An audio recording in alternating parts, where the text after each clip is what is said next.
Bon, on va pas. Voilà, autant le dire tout de suite. Sophie et moi, on se connaît de longue date. Donc je ne vais pas la vous voyer pour faire semblant. Et en revanche, mes autres intervenants, je ne les connais pas, donc je vais les vous voyer parce que je les vous vois dans la vraie vie. Mais je n'ai pas envie de vous voyer Sophie alors que. Ça va pas faire naturel. Voilà, c'est ça. On s'est un peu côtoyés dans un même bureau un temps. Bonjour à tous. Merci beaucoup d'être là, aux participants déjà, de bien vouloir répondre à nos questions et aux vôtres et à vous qui êtes venus assister à ce débat. Il y en a toujours plusieurs organisés à la fois. Donc, on est très content quand on voit que celui dont on a la entre guillemets charge attire et intéresse. Vous avez bien raison parce qu'on va ensemble tenter de mieux comprendre ce qu'est le journalisme de solution, une des formes de journalisme qui émerge depuis assez peu de temps finalement en France en tout cas, et on va essayer de voir ce que son approche peut permettre autour de deux enjeux actuellement tout à fait cruciaux, le climat et la pandémie. Alors pour ça, autour de moi, j'ai une jeune journaliste, Camille Sarrazin, qui anime, on dit bien Enter, voilà, sur les réseaux sociaux de France 24. De l'autre côté de la table ronde, Sarah de Bayancourt, directrice générale de Spark News. Et puis deux journalistes, alors je ne vais pas dire vieux parce qu'ils vont me taper, mais disons expérimentés. Christophe Agnus, président de Reporters d'Espoir. Et donc, ma copine Sophie Roland, qui, en plus d'avoir la chance d'être mon amie, est aussi membre du Journalism Solution Network et qui est aujourd'hui membre de ce groupe après avoir été enquêtrice, journaliste réalisatrice pour des émissions d'enquête comme Complément d'enquête ou bien Cache Investigation. Vous verrez que le parcours n'est pas inintéressant. On va commencer avec vous, Camille. Déjà pour que... oui. Pour que vous nous parliez des trois formats que vous avez développés au sein d'Enter. Et voilà, votre cible, c'est donc les jeunes. Du coup, vous avez adapté vos formats à ce public-là. Dites-nous un petit peu plus. Oui, alors Enter, c'est un média qui s'est lancé en mai, donc c'est vraiment tout récent. Et c'est la jeunesse européenne qui parle à la jeunesse. Donc la cible, c'est vraiment les 18-34 ans. Et c'est pour ça qu'on est uniquement sur les réseaux sociaux, donc Facebook, YouTube, Instagram et aussi Twitter. Peut-être bientôt TikTok, mais c'est pas encore fait. Donc voilà, vous pouvez aller vous abonner déjà. Et voilà, donc on a pensé pas mal de formats en termes de journalisme de solution. Il y a un premier format qui s'appelle Changemaker en anglais et Je m'engage en français, où on fait le portrait d'un ou d'une jeune qui a lancé son initiative. Ça peut être sur n'importe quelle thématique. Et voilà, et on présente son initiative avec du face-cam mais aussi des parties un peu reportage. Donc ça peut aller, par exemple cette semaine on parlait du cyberharcèlement. Et donc c'est une photographe belge qui photographie les victimes, les enfants qui ont été victimes de harcèlement ou de cyberharcèlement pour leur redonner confiance en eux. Et, voilà. Après ça peut être aussi sur beaucoup de thématiques environnementales. Par exemple on est allé dans le Var, où il y a deux jeunes femmes qui ont lancé une conserverie mobile. Et donc, elles font le tour des producteurs locaux, elles récupèrent leurs invendus, elles font des bocaux de confiture, de tartinade, enfin voilà. Donc ça, c'est un premier format. Ensuite, on a un format qui s'appelle Good News ou Bonne Nouvelle, où là, c'est plus à l'échelle européenne, puisqu'Enter est je ne l'ai pas dit, mais c'est un média européen, on est présent dans 6 langues. Et donc, on présente en 1 minute voilà, la bonne nouvelle de la semaine, toujours en essayant de recontextualiser comment ça se passe en Europe, est-ce que c'est vraiment une si bonne nouvelle que ça, voilà, en essayant de décrypter un peu autant qu'on peut en 1 minute. Et le dernier format qu'on a lancé et dont je suis très fière, c'est un format cross-border, en collaboration avec plusieurs rédactions à chaque fois. Le premier qu'on a fait, c'était une collaboration entre l'Irlande et la rédaction française, où on identifie un problème dans un pays européen.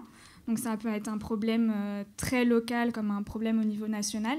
Là, c'était sur la thématique du logement étudiant parce que c'est un gros problème en Irlande, les étudiants qui ne trouvent pas de logement à côté de leur fac parce que c'est trop cher, qu'il n'y a pas assez de place dans les résidences étudiantes. Et ensuite, on essaye de trouver une solution dans un autre pays européen. Et donc là, moi, j'étais allée au Havre parce qu'ils ont créé une résidence à partir de conteneurs et ça leur a permis de créer des logements très facilement. En 2010, à un moment où il manquait de logements pour les étudiants, justement. Donc, ce n'est pas forcément la solution parfaite, mais c'est une solution qui existe dans un autre pays européen. Et puis, ça peut permettre voilà, aux autres pays un peu de s'inspirer. Et c'est surtout très intéressant de travailler à 2 pays comme ça. Là, le prochain épisode, ce sera sur le transport, où j'ai mon collègue allemand qui est allé dans une toute petite ville allemande où il n'y a pas de bus. Ils sont obligés de prendre un train vers la grande ville la plus proche pour reprendre un train dans l'autre sens vers le village d'à côté. Et nous, on est allé dans le sud, à Moissac, où il y a une initiative qui s'appelle Réseau Pouce, qui développe un peu l'autostop dans ces villes, justement, un peu ces petites villes où il n'y a pas forcément de bus et où les trains sont pas réguliers. Donc, voilà, merci pour les exemples. Ouais. Vous l'avez dit, vous êtes donc à destination des jeunes. Est-ce que ça vous semble être, ce journalisme et ces formats courts, le seul moyen de les intéresser encore à la presse et à l'information ? Pas le seul, mais honnêtement, je pense que ça aide. Moi, c'est ce que j'ai vu personnellement avec mes amis autour de moi. C'est vrai que parfois, c'est un peu dur en fait, de suivre les news et voilà, de voir que des mauvaises nouvelles, ce qui ne va pas, etc. Je pense que ça a été aussi particulièrement dur pendant la pandémie, en fait, où on a un peu tous fait aussi une overdose. Et c'est aussi un ras-le-bol qui revient pas mal quand on parle du climat ou des thématiques environnementales, de voir que des nouvelles très catastrophistes. Et voilà, ça peut être un peu paralysant et ça donne pas forcément très envie de suivre les infos, même si c'est aussi important de dire ce qui va pas. Je sais pas si vous avez vu la dernière étude dans The Lancet, mais ils ont interrogé 10 000 jeunes partout dans le monde. Et en France, il y a 3 jeunes sur 10 qui trouvent l'avenir effrayant, ce qui est assez inquiétant parce qu'il faut quand même, quand on est jeune, pouvoir se projeter dans l'avenir et voilà, essayer d'avancer, d'être dans l'action. La semaine prochaine, sur Enter, on parlera d'éco-anxiété. Et du coup, j'ai pu parler un peu de cette thématique avec une psychologue et qui me disait ça, justement, que voilà, en tant que les enfants et les jeunes, comme tout le monde, mais plus particulièrement à nos âges, on a besoin de se projeter dans l'avenir et aussi de voir les solutions. Et du coup, c'est ce qu'on essaye de montrer avec Enter et je pense que ça plaît. Après, on ne parle pas que des solutions parce que sur une semaine, on choisit une thématique et donc au début de la semaine, on pose la problématique, on pose le problème. Mais ensuite, tout au long de la semaine, on essaye aussi d'y répondre. Alors, à vous entendre, je caricature un petit peu exprès, mais je fais exprès.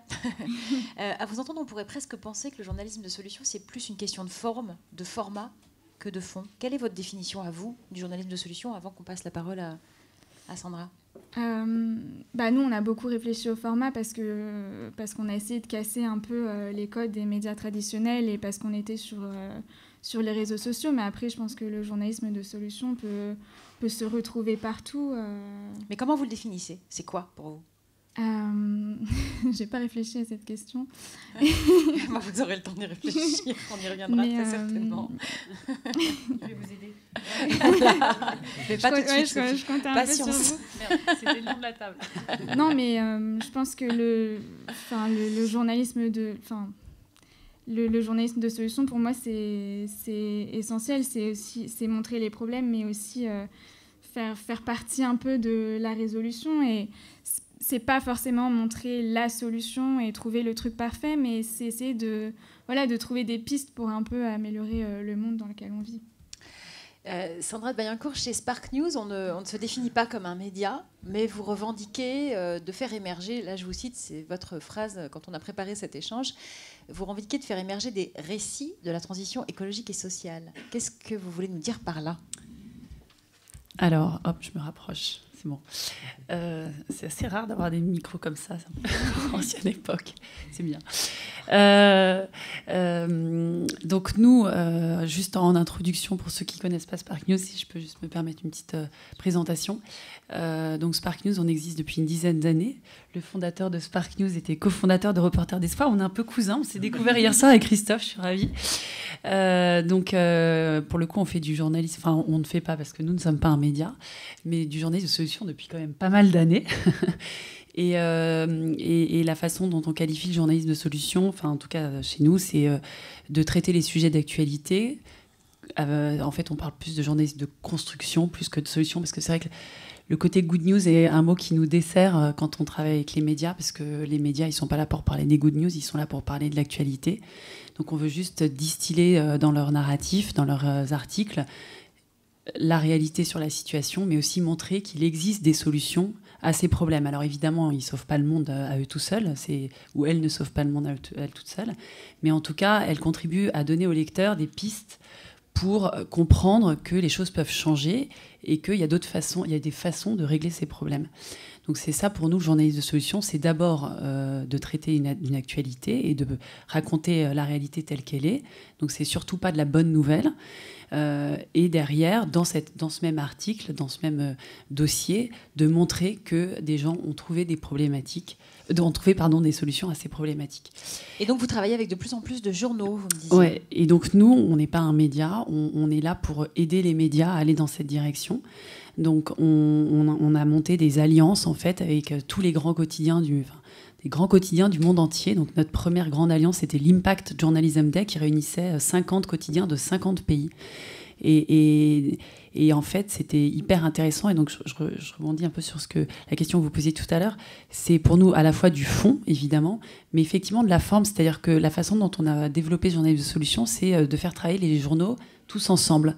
Et donc, en ça, on rejoint un peu ce côté cross-border en faisant voyager des solutions d'un pays à l'autre bout du monde pour se retrouver dans Le Figaro ou Le Monde en France. Donc, voilà, on travaille avec les grands quotidiens, donc Asahi Shimbun au Japon, Die Welt, El País, Straits Times à Singapour. Voilà. Et donc, l'idée, c'est de montrer aux journalistes du monde entier, de les amener à chercher des solutions dans leur pays et de les partager ailleurs. Donc, on fait aussi des alliances avec les médias français et on a notamment lancé Enquête de demain, qui est une alliance avec tous les titres de la PQR, enfin pas tous, mais presque tous. Et on les fait travailler ensemble pour justement faire émerger les solutions de nos territoires. Et pour répondre à votre question, en quoi on fait émerger des récits, quelle est la nuance qu'on apporte avec la dimension solution? C'est que pendant des années, donc ça fait 10 ans qu'on fait ça, on était très sur les solutions. Et ça fait 4-5 ans, je pense, comme beaucoup d'acteurs, on se dit ça suffit plus de juste montrer des solutions parce que en fait, ça met pas les gens en mouvement. Donc on lit le truc, on se dit ah c'est chouette ce truc, c'est sympa, et puis après on ferme le journal et on passe à autre chose. Et nous, l'objectif, c'est vraiment que le lecteur se pose des questions sur son mode de vie, sur la façon dont il peut s'emparer de ces sujets-là.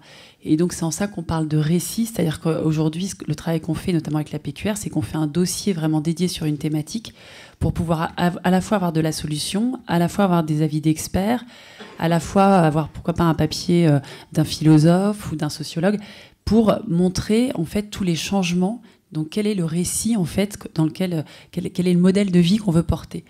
Et donc voilà, on va plus juste parler, juste mettre en avant des solutions sur la biodiversité. Le récit, ça va être replacer l'homme au cœur du vivant.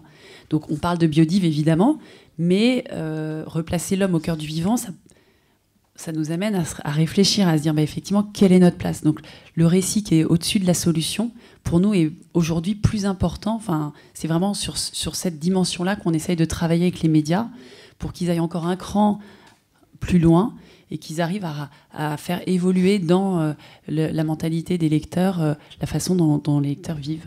Bon, pour vous aussi, j'ai une question désagréable, comme avec Camille tout à l'heure, je fais exprès. Hein. J'en ai une par personne. Ouais. Je vous avais bien dit que j'allais être désagréable. Est-ce que finalement, il n'y a pas aussi des enjeux de modèle économique derrière tout ça? Parce que finalement, travailler à plusieurs, travailler avec Spark News, est-ce que ce n'est pas une façon pour les journaux de produire de l'info à moindre coût? À moindre coût. Oui, parce que si vous mutualisez les coûts au UTS, si vous faites des enquêtes communes, etc., et qu'elles sont publiées par plusieurs, c'est vous qui fournissez les contenus finalement? Alors, ce sont les journaux qui écrivent. Donc ça, c'est hyper important pour nous parce que comme on est dans une démarche d'engagement, en fait, notre premier métier, c'est d'aller persuader les rédactions de faire partie de nos alliances. Et c'est pas du tout simple, en fait. Donc, ils se disent pas cool, on va avoir du contenu à bas coût, parce qu'en fait, c'est encore eux qui écrivent ce sont eux qui décident et qui écrivent les articles. Nous, on est vraiment là pour planter la graine, c'est-à-dire leur dire, regardez, on va créer une alliance, on va tous vous faire partager ces contenus, on va donner une belle visibilité à ce supplément qui va sortir au même moment dans tous les titres. Par contre, ce sont eux qui écrivent. Donc, là où il y a un gain, effectivement, c'est que chaque journal, en général, écrit 1 ou 2 articles. Et en échange, ils reçoivent les articles de tous les autres journaux, puisque c'est de la mutualisation. Donc, en ça, effectivement, il y a, entre guillemets, une réduction de coûts. Mais alors, c'est marrant parce que souvent, c'est plutôt un frein pour eux. Quand ils nous voient arriver, ils disent non, mais on sait déjà faire tout seul. C'est la discussion qu'on avait hier soir avec le rédac-chef du Télégramme. La première fois qu'on leur a parlé de notre alliance avec la PQR, les titres de la PQR nous ont dit mais on n'a pas besoin de vous, on sait très bien faire ça tout seul. Donc on les a laissés mariner, et puis on est revenu, on a dit en fait vous le faites toujours pas. Donc vous avez peut-être besoin de nous. Et en fait ils avaient besoin de nous d'une part pour se mettre tous autour de la table et pour essayer d'écrire quelque chose de commun. Et d'autre part, parce qu'on leur fait gagner du temps, en fait, aussi en leur apportant des idées de sujets, des contacts avec des experts, puisque nous, comme ça fait 10 ans qu'on est sur ces métiers, ces sujets de la transition, on a toute une base de données. Donc aujourd'hui, c'est vraiment une base de données d'informations sur des solutions, sur des experts, sur des rapports scientifiques, des artistes, des philosophes, enfin voilà. Donc finalement, oui, ils ont accès à tout ça. Mais ils y sont rarement allés pour des raisons de coût. Par contre, comme on market bien, et ça je pense que c'est un truc qui est important, parce que souvent ce qu'on entend, c'est le journalisme de solution ne fait pas vendre. Parce que les gens cliquent sur les catastrophes, etc. Et en fait, nous, ce qu'on leur dit, c'est que quand ils font un super supplément qui parle de façon inspirante de l'avenir, je vous garantis que les annonceurs sont au rendez-vous. Et en fait, juste, comme ils traitent les sujets de la transition dans des rubriques environnementales un peu planquées, etc., ils ne valorisent pas ces contenus, et effectivement, ces contenus ne sont pas monétisés, comme on dit, c'est-à-dire financés par des annonceurs. Alors que quand on fait un bel écrin, un beau supplément, avec un nom un peu sympa, une histoire intéressante à raconter et riche, les annonceurs publicitaires sont ravis d'annoncer dans ces suppléments. Ils préfèrent ça que de se retrouver à côté d'un avion qui s'est écrasé ou d'un fait divers. Voilà. Bon, on l'entend, il n'y a pas de naïveté économique dans l'histoire. Ah non, pas du tout. Mais il ne faut pas qu'il y en ait, parce que, en fait, pour moi, de parler de ces sujets-là, il faut qu'il y ait un modèle économique. Et c'est un peu le problème aujourd'hui, c'est qu'on a l'impression qu'il n'y a pas de modèle économique, qu'on fait ça pour s'acheter une bonne conscience, alors que pas du tout. C'est une actualité essentielle à notre époque. Et évidemment qu'il faut intéresser les annonceurs sur ces formats. C'est comme ça que le modèle économique du média existe. Il faut surtout rentrer dans le modèle économique et trouver les solutions. Merci Sandra. Donc pas de naïveté économique, ça c'est bien clair. Est-ce qu'il n'y a pas un risque, Christophe Agnus, que le journalisme de solution confine à une certaine naïveté en revanche sur le fond? Est-ce qu'il n'y a pas à un moment donné un risque de confusion entre journal des initiatives, journalisme des initiatives, des bonnes initiatives et des solutions? Comment est-ce que vous le définissez, vous, pour le coup? Alors justement, parce que je m'oppose absolument à l'idée justement de journaliste good news ou de journaliste bisounours ou tout ce qu'on veut. Moi, je l'appelle ça du journalisme intégral. C'est-à-dire que le journalisme, c'est couvrir un sujet dans son intégralité, si on peut. Et l'intégralité, c'est quoi? C'est le problème et les solutions. Voilà. C'est l'ensemble. Et on peut aussi donner un journalisme qui donne envie d'agir, pour reprendre ce dont parlait Sandra. Mais pour moi, c'est absolument pas bonne initiative. On peut couvrir des sujets graves et faire du journalisme de solution en même temps. Je prends un exemple qui date, mais que j'ai fait il y a longtemps, j'y pense maintenant. J'étais au Rwanda pendant le génocide. J'ai fait une enquête notamment sur les orphelins. Il y avait 250 000 orphelins sur les routes. Dans le même papier, on couvrait cette problématique, qui est une vraie problématique sociale, mais aussi un enjeu guerrier, un enjeu politique très important. Et puis, je racontais tous les efforts, tout ce qui était mis en place pour aider à retrouver des familles, les grands-parents, les HR, dans le même papier. Donc, à la fois le problème, l'analyse et la solution. Enfin, les solutions qui étaient posées. Donc, c'est un sujet grave sur lequel... Comme M. Jourdain, quoi, finalement. C'est journaliste de solutions. Oui, mais on n'est pas, pas obligé de faire qu'un inventaire des bonnes nouvelles. D'abord, en plus, moi, tout à l'heure, tu parlais de comment d'abord commencer à expliquer le problème. Ouais. Parce que le principe, c'est un problème qui n'a pas de solution, c'est un fait. Voilà. Donc, tout problème peut susciter des solutions. Et c'est ça, le journalisme justement de solutions que nous on porte, c'est de dire, OK, il y a des problèmes, donc il faut les expliquer, il faut les assumer, et regarder quelles sont les pistes de gens qui travaillent ou les solutions qui se développent, tout simplement parce que si vous ne faites que énumérer les problèmes, vous créez une sorte de déprime qui fait que les gens n'ont juste plus envie d'agir. Or, ce qui est très intéressant, justement, on parlait du modèle économique, mais c'est un vrai enjeu pour les médias. Aujourd'hui, les médias ont perdu beaucoup de relations avec leurs lecteurs. Il y a une vraie perte de confiance, enfin, vous le savez tous, on voit dans toutes les études, il y a une perte de confiance des journalistes, dans les journalistes et dans les journaux. une des façons de recréer du lien, notamment, c'est de redonner de l'envie d'agir, recréer du lien. Et le journalisme de solution permet de recréer un peu ce lien. On le voit avec ce qu'a fait Nice Matin. Nice Matin a développé tout un travail autour du journalisme de solution. Et ce qu'on constate, on avait fait une étude aussi, un reporter d'espoir avec France Télévisions, c'est que les papiers qui parlent, qui ne se contentent pas d'énumérer le problème, mais qui listent, qui vont avec une solution, avec des solutions, sont 3 fois plus forwardés sur les réseaux sociaux que les papiers qui ne font que lister le problème. Donc, quand vous avez un papier qui est 3 fois plus forwardé, économiquement, ça a un impact. Donc, pour les journaux, vous avez intérêt parce que vous avez des articles qui vont être mieux lus, etc. Et qui dit aussi impact économique, dit aussi impact de relationnel, parce que du coup, les gens se partagent un papier de votre média et recréent de l'affection, entre guillemets, avec votre titre et reprennent confiance dans ce qui peut être écrit. Donc il y a des enjeux sociaux, il y a des enjeux économiques, il y a des enjeux dans tous les sens dans le journalisme de solution qui ne doit sûrement pas être du journalisme bisounours. Alors pour être capable d'évaluer les solutions qu'on présente, etc., il faut parfois se former à certains sujets. Par exemple, il faut se former aux enjeux climatiques pour pouvoir Merci, présenter correctement. Ça me permet de faire une parfaite liaison avec ce qu'on a fait. Mais j'ai travaillé, pas quoi. Est-ce que le reporter d'espoir, justement, a lancé... Alors, est-ce que la pandémie nous a un peu arrêté dans notre élan, mais on avait lancé un tour de France pour former gratuitement. On avait une douzaine de jours de villes en France où on formait gratuitement les journalistes à la problématique climatique, pour qu'ils comprennent les enjeux, qu'ils comprennent tout de quoi on parle, pour qu'ils soient mieux capables de la traiter. Donc effectivement, il faut se former. De même qu'il faut se former à ce concept assez simple de journalisme de solution, d'arrêter d'avoir ce réflexe, de dire juste on va raconter le problème. Moi, j'ai une formule que, vous savez, la grande formule, moi j'étais grand reporter, le grand truc, c'est Albert Londres, et Albert Londres disait, le but de notre travail, c'est la raison d'être, c'est de tremper la plume dans la plaie. Bon. Et donc, et je suis d'accord avec une partie, il a raison, à part que la plaie, donc ça c'est la formule que j'ai trouvée, c'est qu'il faut la penser. Il faut la penser P-E-N-S-E-R, et puis il faut la penser P-A-N-S-E-R. Donc il ne faut pas se contenter juste de la décrire, il faut regarder aussi comment on peut la cautériser. Et donc c'est ça ce qu'on doit faire, et ce que les journalistes doivent aussi apprendre à avoir en sorte de réflexe. Pas juste faire un inventaire des problèmes, qui est déprimant, mais regarder si ce problème est un fait, et on pourra on va le prendre comme ça, ou s'il y a des solutions possibles. Et à ce moment-là, on crée une dynamique et on fait une histoire, on crée un nouveau récit, comme dit Sandra, et je suis tout à fait d'accord avec leur positionnement. Et là-dessus, on est assez complémentaires, puisque nous, on va essayer de convaincre les journalistes d'un intérêt économique d'avoir cette approche et de se former à ça. Donc, quand c'est le climat, on peut se former en amont, mais quand on se prend sur le nez, au hasard, une bonne petite pandémie de coronavirus, on n'a pas le temps de se former, ça nous tombe sur le nez, on ne l'a pas vu venir, celle-là. Comment est-ce qu'on continue à pouvoir faire du journalisme de solution sur un sujet auquel on ne connaît rien ? Alors, je vais dire, travailler comme sur des sujets qu'on ne connaît pas, c'est la base de notre métier. Hein. Oui, donc, mais pour être capable d'évaluer les solutions, comment on fait ? Ça prend du temps. Ça prend du temps, et je veux dire, on ne va pas être capable en 15 minutes, mais on va travailler, on va rencontrer les experts, on va rencontrer les gens qui sont censés savoir. En fait, on fait du journalisme. On fait juste du journalisme. C'est-à-dire que c'est quoi le journalisme ? Sinon, je vais inverser la question. Il y a un problème, comment on sait que la personne qui nous raconte le problème ne dit pas une connerie ?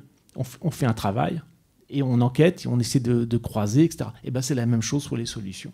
Donc pour moi, c'est juste du journalisme, pour ça que je parle du journalisme intégral, c'est qu'on applique juste les prismes d'enquête journalistique aussi bien aux problèmes qu'aux solutions. Sophie, tu me disais que pour toi, finalement, la pandémie, ça avait représenté une opportunité pour le journalisme de solution. Est-ce que tu peux nous donner des exemples et nous expliquer pourquoi tu me disais ça ? Oui, bien sûr, mais je voudrais revenir un petit peu quand même sur la définition. Ah, mais on va y venir. Hein. Dans l'ordre où tu veux. J'allais te poser la question, mais dans l'ordre où tu veux. En fait, il se trouve que je suis là depuis 2 jours et en fait, on parle de solutions dans tous les ateliers. C'est super. Mais alors, il y a un nombre d'idées reçues et de clichés sur le journalisme de solutions qui est absolument terrible. On vient d'en casser déjà quelques-uns, c'est bien. J'ai envie d'insister un peu. Moi, en fait, je suis membre du Solution Journalism Network. Donc, c'est une organisation américaine créée en 2013 par 2 journalistes du New York Times. Donc, des journalistes d'investigation qui ont réfléchi longtemps, justement, à comment définir ça. Et comment, en fait, approcher ces journalistes de solutions, qui est aussi une part de l'investigation. Donc, l'idée, c'est de dire, c'est vraiment un journaliste de réponse. On apporte une réponse rigoureuse, de façon rigoureuse, avec des preuves aux problèmes auxquels on est confronté. Voilà, c'est vraiment ça, ce journaliste de solution. On part du problème et ensuite, on va questionner, enquêter, cette réponse au problème, mais avec de la rigueur et avec une méthode. Et ça, c'est hyper important. C'est-à-dire qu'on ne parle pas en disant, tiens, c'est quoi la solution, comment ça marche, machin, tout ça, c'est gentil, c'est machin. Donc on n'est effectivement pas du tout dans du good news, on n'est pas dans la bonne nouvelle, on n'est pas dans le feel good, on n'est pas dans le journalisme positif pour faire plaisir, on n'est pas sur l'initiative du coin de la rue. Non, on est dans des solutions qui vont avoir un effet systémique. Donc l'idée dans les sujets qu'on va traiter de façon anglais, de façon solution, c'est vraiment d'expliquer comment ces solutions fonctionnent, c'est d'apporter des preuves, comment ça marche effectivement, et est-ce que ça marche vraiment, c'est de les évaluer, de les mesurer, avec des datas, avec des témoignages. C'est d'essayer aussi d'en apporter des éclairages. Qu'est-ce qui fait que cette solution fonctionne? Quelle leçon on peut en tirer? Est-ce qu'elle est réplicable ou pas? Et surtout, et c'est moi très important quand on couvre des reportages solutions, c'est quelles sont les limites. Parce que forcément, il n'y a jamais de solution miracle. Et dans plein de sujets, moi, que je vois traiter de façon journaliste de solutions, ça n'en est pas. Parce que justement, il n'y a jamais les limites ou les faiblesses. Et pour moi, ça me pose problème journalistiquement. Donc voilà, je voulais revenir un petit peu là-dessus pour qu'on parle tous bien de la même chose. Et ça, c'est vraiment très important qu'on casse les clichés, parce qu'on voit bien que justement les Français, ils attendent ça. L'étude Via Voice l'a encore dit, qui a été publiée juste avant les assises. Les Français aujourd'hui espèrent, attendent beaucoup plus de couverture de solutions de notre part, notamment dans le climat. 59%, c'est quand même un chiffre qui claque. 59% des Français espèrent dans les mois qui viennent que nous, journalistes, nous traitions de façon plus anglais solution les thématiques climatiques. Et je pense qu'effectivement, sur la thématique climatique, si on continue à culpabiliser les gens et à parler de façon anxiogène aux 20 heures, comme on le fait encore beaucoup aujourd'hui, du climat, on ne va pas avancer. Donc c'est hyper important qu'on s'interroge et qu'on se dise quelle réponse on apporte au problème. Et on part du problème, on l'angle le problème et on angle la solution. Et on évalue et on investigue cette solution. Voilà, je pense que ça, c'est un enjeu vraiment très, très important pour demain. Et alors, mais tu penses qu'on a eu le temps de le faire sur la pandémie, par exemple? Parce qu'on a quand même entendu beaucoup de bêtises. Parce que, oui, mais là, c'est pareil. Sur la pandémie, alors moi, la pandémie, pour moi, c'est un tournant. Je ne sais pas pour vous, mais je trouve qu'on a vu vraiment le genre des solutions émerger de façon beaucoup plus complète et évidente dans les journaux. Pourquoi? Parce qu'ils grainaient le nombre de morts au JT du 20h pendant des mois. À un moment, ils ont compris que c'était plus possible. Donc, il fallait un peu essayer de dire, bon, OK, on fait quoi? Alors, tiens, mais en fait, à Taïwan, ou au Vietnam, ou Corée, ils y arrivent mieux que nous, là. Comment ils font? Voilà. On a commencé à les regarder un peu ailleurs. Ah, mais tiens, mais comment ils font? Alors, on a essayé d'évaluer. Et évidemment, on n'a pas fait des sujets béni oui en mode, regardez, les Coréens sont super. Ah, bah évidemment, il y avait aussi un prix à payer au fait qu'ils soient mieux. C'est qu'en fait, il y avait du traçage. Et ça, c'est important aussi de le raconter dans les sujets. Donc, il y avait beaucoup de comparaisons de pays. Et moi, et c'est ça qui était très bien, c'est que par exemple, le Nouvel Obs l'a fait. Plein de médias, de grands médias l'ont fait. Et ça, c'est important. Et de ne pas laisser nous dire, ah, ben nous, on n'y arrive pas, on est nuls, machin. Et peut-être qu'on pouvait tirer des leçons de ce qui se passait ailleurs. Et ça, c'était important. Et dans la pandémie, comme nous étions face à un problème global, on a pu aller encore plus regarder comment ça se passait ailleurs. Et puis, il y a eu d'autres médias, comme Médiacité, qui fait de l'investigation locale et qui est un super média. Abonnez-vous. Abonnez-vous, parce que vraiment, ils font de l'investigation à Nantes. Ils sont localement à Nantes, à Lille, à Toulouse, à Lyon. Et en fait, ce qui est très intéressant, c'est qu'ils se sont mis à faire des enquêtes de solutions il y a 2-3 ans. Mais comme ça, un peu un article par-ci, un article par-là, parce que ce n'était pas leur ADN au départ. Et puis en fait, avec la pandémie, leurs lecteurs leur ont dit, non mais apportez-nous des solutions, au secours, on va tous mourir, on n'en peut plus de vous lire. Donc là, ils ont même mis leurs lecteurs à contribution. En fait, on dit, aidez-nous à repérer des solutions sur le terrain. Ça ne veut pas dire que c'était aux lecteurs de dire ce qu'on allait mettre par écrit dans Médiacité. Évidemment, ils ont passé les sujets au tamis. Et comme justement, ils ont voulu faire des sujets avec rigueur, ils ont essayé de voir, par exemple, comment lutter contre le décrochage scolaire en pleine pandémie, les mobilisations pour les SDF qui n'avaient pas le moyen de pouvoir justement se loger alors qu'on était tous confinés. Donc, ils se sont mis à faire des sujets très terrain, très concrets, qui apportait une forme de réponse en fait au problème. On était tous confrontés. Alors, c'était pas des enquêtes au long cours, on est d'accord, mais c'était des sujets hyper importants qu'ils ont fait de façon hyper rigoureuse, sans tomber dans « Oh, c'est super la petite association de quartier ». Bien évidemment, on ne tombe pas là-dedans. Mais c'est ça qui a eu l'effet de la pandémie aussi, c'est de mettre en valeur un peu autrement ce journalisme-là et de montrer qu'il avait un intérêt, une reconnexion avec le public. Parce que de fait, quand ils ont publié ces articles dans Médiacité, ils ont eu un excellent retour et qu'il les a encouragés en plus à continuer après. Voilà. Et un prix reporter d'espoir. Ils ont eu un prix reporter d'espoir. Et ils ont eu un prix, absolument, ils ont eu un prix reporter d'espoir. Justement parce que le jury avait apprécié c'était pas bisounours leur papier. Ils avaient vraiment enquêté, raconté les limites du système. Enfin, c'était exactement comme tu dis. Voilà. Oui, alors donc Sophie disait 4 critères, comment la solution fonctionne, quelles sont les preuves de son efficacité, est-ce que c'est réplicable ou non, et puis les limites. Est-ce que Christophe, vous vouliez réagir à ce que disait Sophie? Non, je voulais pas compléter compléter ce que je suis d'accord avec tout à fait sa présentation. Est-ce que ça évite de confondre avec le militantisme? Voilà, c'est ça que je voulais dire. En fait, c'est comme il y avait Franck Annès là tout à l'heure, j'aurais dû en parler à Franck.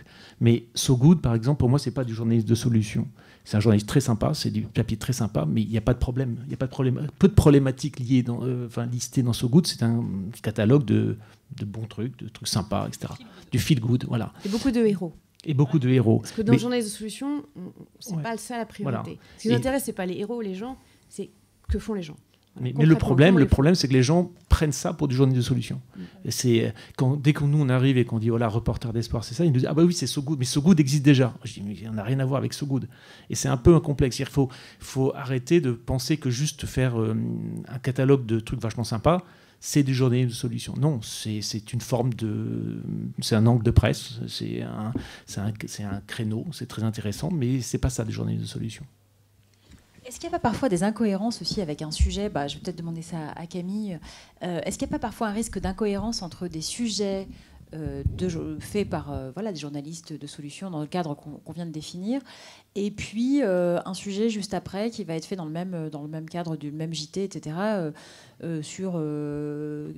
Par exemple, on fait un sujet lutte contre les problèmes climatiques en journée de solution, et juste après on dit le tourisme repart à Ibiza, allez tous en avion là-bas. Je ne sais pas de quoi tu parles. Moi non plus. Est-ce qu'il n'y a pas un risque d'incohérence, Camille? Oui. Sur le 4x4 au Qatar. Les vacances en 4x4 au Qatar. Voilà, donc alors on va tous partir en vacances au Les exemples, on en a Qatar. plein. Moi je signe direct. Climatisé, j'espère, parce qu'il fait chaud là-bas. Ouais. Avec du bon diesel. Bref, est-ce qu'il peut pas y avoir, Camille, un risque d'incohérence dans la rédaction auquel vous appartenez? Est-ce que c'est des débats qui se dessinent parfois? Là, vous parlez de JT, du coup, moi, ça me parle pas. Donc, je dirais oui. Là, elle est en train de me dire, t'es vieille, il y a guère que toi qui regardes ce machin-là. Mais... Nous, les jeunes, le JT, il y a bien longtemps qu'on le regarde pas. Ok, ça, c'est fait. Non, très honnêtement, je sais pas s'il y a des gens dans notre rédaction qui regardent le JT, mais c'est vrai que c'est forcément, moi, c'est des Camille, choses... il y a un chien à vos pieds. Encore un truc désagréable et il mord. Non, mais justement, sur Enter, c'est ce que je disais, on a une thématique par semaine. Et du coup, on a un angle pour une semaine. Et ça permet vraiment de creuser le sujet. Et voilà. Donc, parfois, on a des thématiques... je vais rester sur la thématique environnementale. Parfois, on a des thématiques qui vont clairement traiter de l'environnement. Par exemple, on a fait le gaspillage alimentaire, la réduction des déchets. Des fois, ça va être des thématiques totalement autres, mais à chaque fois, je pense que tout le monde dans la rédaction a une forte sensibilité face à la crise climatique. Et donc, il n'y a même pas de débat sur ce genre de choses, parce que ça nous paraît évident que voilà, on ne va pas se réjouir de la reprise des voyages en avion. Mais ça, je pense que c'est aussi lié à notre génération. Sans vouloir enfoncer le clou. C'est la pauvre.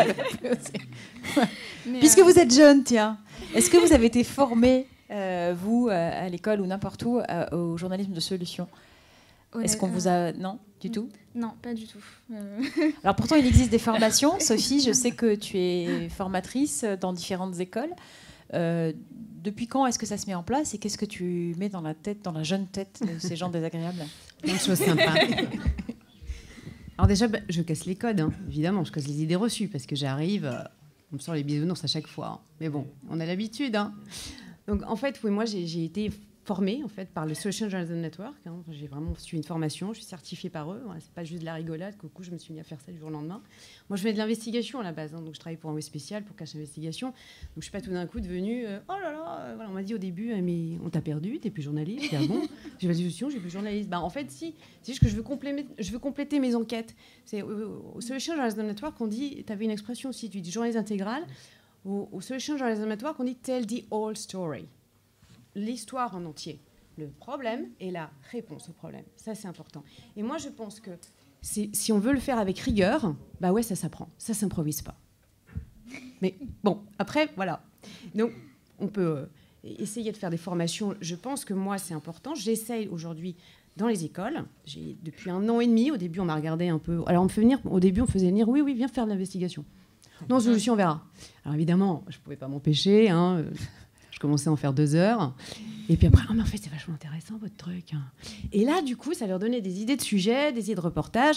Et c'est super, je suis ravie. On a fait des émissions. Une émission à Liège-Bas-Bordeaux, par exemple, qui s'appelle Alternative. Et il y a plein de sujets, solutions dedans. Et il me disait, vous avez vu, madame, on a mis les limites. Hein. Ouais, j'étais hyper fière parce que voilà, il avait bien compris le truc. Et puis là, cette année, moi, j'interviens notamment à l'EJ Lille, voilà, qui met ça en place maintenant tout au long de l'année, des enquêtes de solutions, voilà, dans 5 écoles. Alors, qu'est-ce que je leur apprends ? Moi, je leur apprends, pour moi, le journal de solutions, c'est le 6e W du journalisme. C'est le 5, là, vous les apprenez, mais le 6e, on ne l'apprend pas. Et moi, je pense que c'est un problème. Voilà. Donc, j'essaie de vous faire comprendre que le what do we do, qu'est-ce qu'on fait et comment on fait, il est important aussi de l'apprendre, et le plus tôt possible, que vous l'appreniez à l'école, pour que quand vous sortiez dans la rédaction, qui aujourd'hui vont demander ces sujets solutions, vous les fassiez de façon rigoureuse et exigeante. J'essaye aussi de le faire dans les rédactions. Donc moi, j'interviens maintenant à France Télévisions, à France TV Université, parce que je suis convaincue qu'on peut essayer de faire bouger les lignes, et c'est ce que veut faire aujourd'hui la direction de France Télévisions, c'est super, de mettre davantage d'angles solutions, en tout cas d'aller au-delà du problème. Il y a un féminicide, comment on lutte sur le féminicide, il y a le hashtag 2010, comment on fait, voilà, On en a parlé. très bien, voilà, comment on fait pour justement lutter contre ça. Donc aujourd'hui, moi, je fais des formations qui, c'est pas une révolution, c'est juste en fait un espèce de changement dans la position du journaliste, où il va se dire pas juste, tiens, le problème là, vous pouvez regarder aussi comment on fait. Voilà. Et c'est ça que j'essaie de leur donner un petit peu une boîte à outils, pour que quand ils réfléchissent à leur JT, ils se disent, on va pas en rester juste au constat du problème, on va essayer d'aller au-delà. Et je pense que voilà, ça, c'est un peu un enjeu, et que plein de rédactions ont compris, et c'est chouette. Et je pense qu'on peut le faire aussi dans les magazines, j'en suis convaincue. Voilà, moi j'ai fait beaucoup d'enquêtes, notamment pour Envoyé spécial, où je les referai plus pareil. Quand j'ai fait la pollution des bateaux de croisière, où j'ai dénoncé la pollution pour Thalassa, où on se prenait un bol de soufre et pas un bol d'air, j'ai déprimé tout le monde. Et je confirme. C'est ce qu'on m'a dit. Je travaillais avec toi à ce moment-là. C'était un peu déprimant. Et d'ailleurs, c'est ça qui m'a fait aller vers le journal de solutions. Dire qu'en fait, on me disait, Sophie, c'était bien ton enquête, hein, mais tu m'as déprimée. Mais je fais pas ce métier pour déprimer les gens. C'est pas possible, hein, je peux pas vous laisser comme ça. Ok, bon, alors qu'est-ce que je peux faire pour essayer d'améliorer mon métier, ma couverture, mon investigation, pour pas vous laisser comme ça, comme un rond de flanc quand vous éteignez la télé. C'était ça, en fait, qui m'a motivée à aller vers ce journaliste de solutions. Donc aujourd'hui, si je faisais des bateaux de croisière, j'essaierais de voir, est-ce qu'il y a des bateaux propres ? Est-ce que c'est propre ? Est-ce qu'il y a des côtes qui ont réussi à se protéger ? Parce que la mer Méditerranée, c'est pas protégé, mais la mer Baltique, je l'ai su après mon enquête.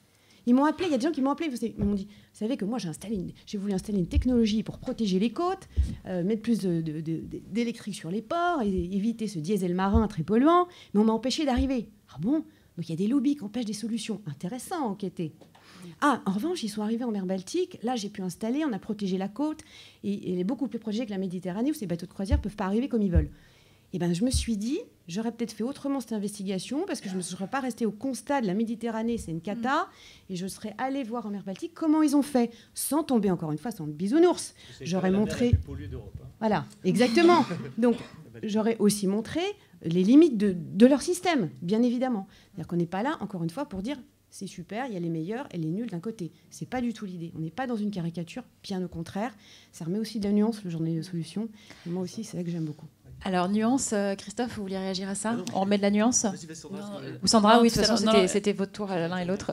Pardon. Non, Allez-y, non. Sandra. Moi, il y a plusieurs choses sur lesquelles je voulais rebondir. Déjà, tout à l'heure, on évoquait le fait que dans un même JT, on traite un sujet en solution, et puis derrière, on fasse...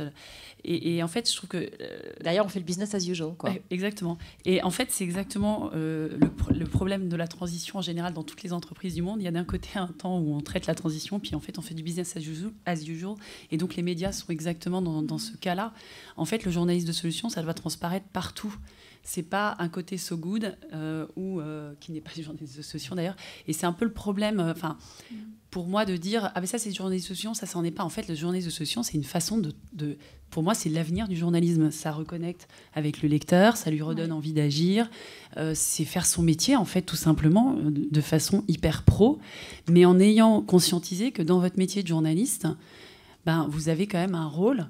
Alors, vous n'êtes pas là pour être militant. Moi, il y a beaucoup de débats qui m'ont dérangé, moi, pendant ces assises, parce qu'on engueule les journalistes parce qu'ils ne savent pas traiter du climat. Non, on n'est pas à la base tous des experts en climat, et le sujet de la formation, il est hyper important.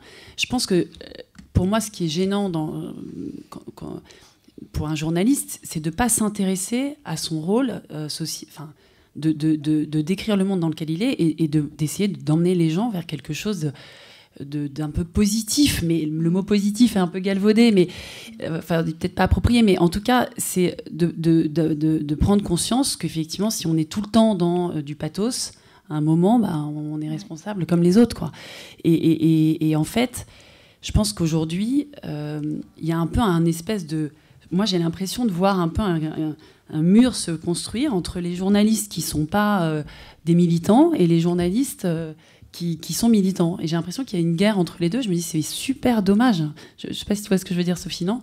Enfin, il y a plein de journalistes qui font super bien leur boulot, juste ils ne connaissent pas hyper bien les sujets. Ils n'ont pas réfléchi effectivement au fait qu'ils pouvaient apporter des démarches de solutions dans leurs articles. Donc, ils traitent les sujets de façon... pas entière, et je pense que c'est vraiment ça le sujet aujourd'hui, c'est qu'il faut avoir cette volonté de se dire ok, traitons le sujet jusqu'au bout. Et puis les sujets de notre époque sont complexes. De parler du climat, c'est super complexe. Tout à l'heure, la table fake news et climat, les journalistes militants disaient non mais de toute façon il faut faire des rationnements. Et moi, il y a des gens qui disaient mais c'est horrible d'avoir une démarche hyper négative sur l'avenir. Donc là où je veux en venir, c'est que pour moi, il y a effectivement de former les journalistes à se dire ok, on traite les problèmes, on analyse et on regarde s'il y a des solutions, parce que ça fait partie de notre métier de montrer ça. Et puis après, il y a le sujet de se former sur les causes, les enjeux. Et nous, effectivement, dès qu'on fait des suppléments, donc on a fait un supplément sur les enjeux de gender equality au moment de la conférence onusienne qui a eu lieu en juin à Paris. Et en fait, on a accompagné pendant les 3-4 mois qui ont précédé la publication des suppléments, on a accompagné les journalistes pour parler de gender equality. Mais pas parler de gender equality en mode militant, MeToo, féministe. De parler de gender equality, ça veut dire quoi ? Pourquoi la femme a une place au moins égale à l'homme dans la société qu'on est en train de construire ? Et ça, c'est un narratif que je trouve hyper important, parce qu'on sort du côté... affrontement homme-femme, on est dans une démarche de réconciliation, et à la fois il y a plein d'exemples, il y a plein de chiffres, d'études qui montrent que la femme a un rôle hyper important à jouer. Pendant le Covid, ça a été une évidence, les femmes étaient en première ligne, que ce soit dans leur métier, dans la gestion de la famille, il y a plein de chiffres concrets, d'exemples, de solutions qui se sont développées. Et donc voilà, c'est de faire réfléchir les journalistes sur ces thèmes-là, pas par un prisme actualité ou par un prisme militant, vraiment à regarder en profondeur quelle est l'histoire qu'on veut raconter, l'histoire vraie, bien sûr, l'histoire rigoureuse, mais quel est le message que je transmets dans mon article, quoi. Qu'est-ce que je veux donner à voir à la société, au lecteur. Et ça, pour moi, c'est... Pousser à l'action, à travers le récit. Oui, et ça, je trouve que c'est hyper important que tous les journalistes s'en emparent, et pas les journalistes de solutions. Tous les journalistes doivent se poser cette question-là, qui plus est dans une société où on a de l'infobésité, de l'infobésité. Oui, c'est ça. Et en fait, on entend tout et n'importe quoi. Et tout ça dans l'instantané, parce que... Et tout ça dans l'instantané. Et en fait, le journaliste de solution, il est hyper important parce qu'il n'est pas dans l'instantané, quoi. Est-ce que, Christophe, j'aimerais vous entendre là-dessus, est-ce que la place qu'occupent aujourd'hui les réseaux sociaux dans la manière dont on s'informe finalement risque pas de réduire à néant, je fais mon anti-journaliste de solution, tous les efforts de ce journaliste de solution? Est-ce que, justement, avec l'infobésité dont vient de parler Sandra, comment est-ce qu'on peut... Est-ce qu'il est de taille à lutter face à l'instantanéité, au relais du tweet qu'on n'a pas lu, Oui, etc. il est exactement la même taille pour résister que le journalisme en lui-même. C'est-à-dire que justement, on voit que ça ne marche pas des masses, le journalisme classique. Il ne résiste pas vraiment, justement. Moi, j'ai une vision un peu différente. C'est-à-dire qu'effectivement, il y a des périodes de crise. Moi, j'étais... je suis un vieux ici, là, donc, mais j'ai créé le site de l'Express en 95. Et donc, en 95, on a vu commencer à arriver Internet, qui prenait une place importante. Et les gens, quand ils ont commencé à découvrir Internet, ont commencé aussi à partir dans tous les sens et à abandonner les journaux. Et je disais, moi, aux journaux, travaillez sur vos fondamentaux, ce qui est votre ADN, et les gens vont revenir. puisque c'est quand vous lâchiez quelqu'un, alors maintenant, je ne sais même pas s'il y a encore des gens qui vont dans les kiosques à journaux, mais avant, si vous lâchez quelqu'un qui n'a jamais vu un journal de sa vie dans un kiosque à journaux, qu'est-ce qu'il fait? Il commence par tout prendre, tout regarder. Il part dans tous les sens, et puis vous le revoyez 2 ans après, il prend 5 journaux, il prend toujours les mêmes, ou à peu près, de temps en temps, il prend vaguement, mais il a appris. Il a appris et il s'est rendu compte que justement il est devenu obèse. À un moment, il faut qu'il se remette un peu au régime pour être plus en forme. Bon, et c'est à peu près la même. Je pense que il y aura la même chose avec tous les réseaux sociaux. Et effectivement, il y a une sorte de délire aujourd'hui depuis dizaine d'années à peu près. Mais que à un moment, ça va se calmer tout simplement parce que même d'abord les médias commencent à utiliser les réseaux sociaux de façon plus intelligente. Donc eux-mêmes y sont. Et puis en plus que le public va devoir à un moment avoir une exigence de qualité supérieure. Parce qu'il se rend compte quand même, et on voit bien les commentaires, on voit bien même sur les réseaux sociaux les commentaires, les gens se rendent compte qu'il y a quand même beaucoup de conneries sur les réseaux sociaux. Et que en 95, New Yorker avait fait un petit dessin que j'avais adoré, que j'ai toujours, je cite tout le temps. On voit un chien qui tape sur un clavier. Et puis il y a un autre chien qui lui dit « Qu'est-ce que tu fais ?» Il dit « J'écris sur Internet. » Il dit « Mais t'es un chien ?» Et il répond « Ouais, mais sur Internet, personne ne sait que je suis un chien. » Voilà. Donc à un moment, les gens se rendront compte de ça, quoi. C'est qu'il faut... les médias travaillent, s'ils continuent à faire le travail avec un vrai ADN de vérification et qui apportent tout ce dont on parle de journaliste de solution, c'est un journaliste qui donne envie d'agir, qui permet de mieux comprendre aussi une situation globale, qui permet de mieux comprendre ce qui se passe, les lecteurs finiront par revenir. Voilà, ça c'est ma conviction, peut-être que je me trompe, mais ma conviction, c'est qu'au contraire, c'est l'avenir du journalisme. C'est que le journalisme de solution, ce journalisme intégral qui donne envie d'agir, qui donne envie de s'impliquer, parce qu'en fait, on rencontre, quand je parle de la participation, le forward qui est plus important, le commentaire plus important, ça donne envie de s'investir et de suivre de plus le média. Donc pour moi, c'est plutôt, au contraire, ça va être ce journalisme et l'avenir du journalisme dans cette infobésité. Sophie, une réaction à ça, sur le lien entre journalisme de solution et réseaux sociaux, puis après on va vous laisser poser des questions et intervenir dans la salle.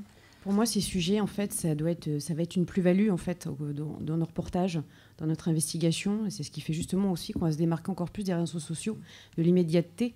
Parce que le journal de solution, si on veut bien le faire, ça demande aussi un peu de temps.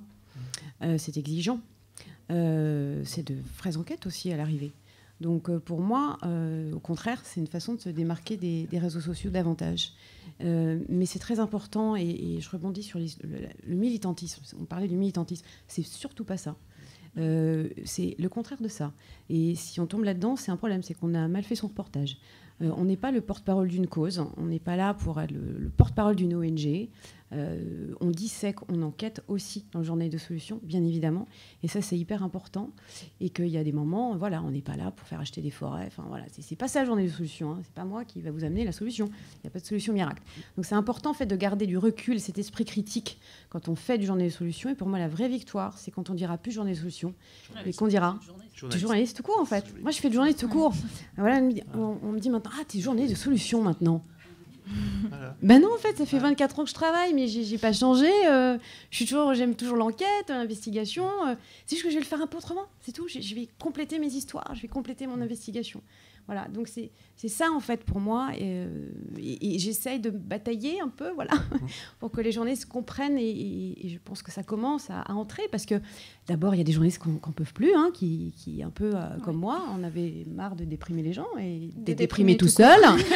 Camille confirme. Et ça fait du bien, ça redonne sens aussi dans le métier qu'on fait. Ouais. Voilà, donc moi je crois fort à ça, et puis effectivement, je pense que c'est vraiment un bon moyen de retrouver la confiance des lecteurs, des téléspectateurs. Il faut savoir qu'il y a une étude aux États-Unis, parce qu'il y a pas mal de JT aux États-Unis, grâce au Solution Journalism Network, ils ont formé des rédactions qui ont commencé à basculer. Alors, quand je dis basculer, c'est pas basculer, mais disons, qui font des angles solutions dans leur JT, voilà, qui ne s'arrêtent pas, ah tiens, il y a un crash, pouf, c'est tout. Non, on va plus loin que ça. Et en fait, ils ont fait une étude d'impact, et ça montre que ces sujets-là, ils donnent plus confiance dans les spectateurs. Ils permettent aux gens de retrouver confiance. Ils sont plus inspirants. On en parle beaucoup plus après un JT. Ça leur donne envie de retrouver, de regarder davantage des JT. Donc ça fait pas les jeunes, on a compris. Et pas les jeunes. Tu vois, donc c'est ça. Donc moi, je pense que si on en met plus dans nos JT et plus dans nos magazines, franchement, c'est un bon moyen de retrouver tout le monde. Et d'ailleurs, nous, Si on je a... peux- enfin, Alors oui, micro-mot chacun, et après on va laisser la Micro-mot, parole aux salles. effectivement, Vraiment, enfin, micro-mot, sinon je lâche le chien. alors, Qui micro-mot, non seulement c'est écrire sur Internet, mais mais c'est bon, aussi il va interrompre. mordre Christophe Voilà. avant moi. Non, micro-mot pour appuyer effectivement sur ce que tu dis, Sophie, c'est que nous, tous les médias avec qui on a travaillé, c'est essentiellement du média papier. Et en fait, de tous les suppléments, tous les de journalistes de solutions qu'on a montés avec eux, ils ont vraiment eu un rajeunissement de leur audience sur ces contenus-là. C'est des contenus qui sont super partagés sur les réseaux sociaux. Et on essaye de tracer justement l'impact pour eux à chaque fois pour pouvoir faire grandir les aficionados du journalisme de solutions. Mais ils ont le Figaro, ils ont créé le Figaro Demain, qui est une marque qui est justement plus destinée aux jeunes. Ça permet aussi aux médias de se moderniser, de se réinventer, de faire un pas de côté un peu aussi sur peut-être une actu traditionnelle. Et les chiffres sont là. Et en ça, je trouve que c'est important de le souligner. Et juste pour Le micro-mot de Christophe avant le micro-mot de Camille. En fait, effectivement, pour moi, c'est juste du journalisme.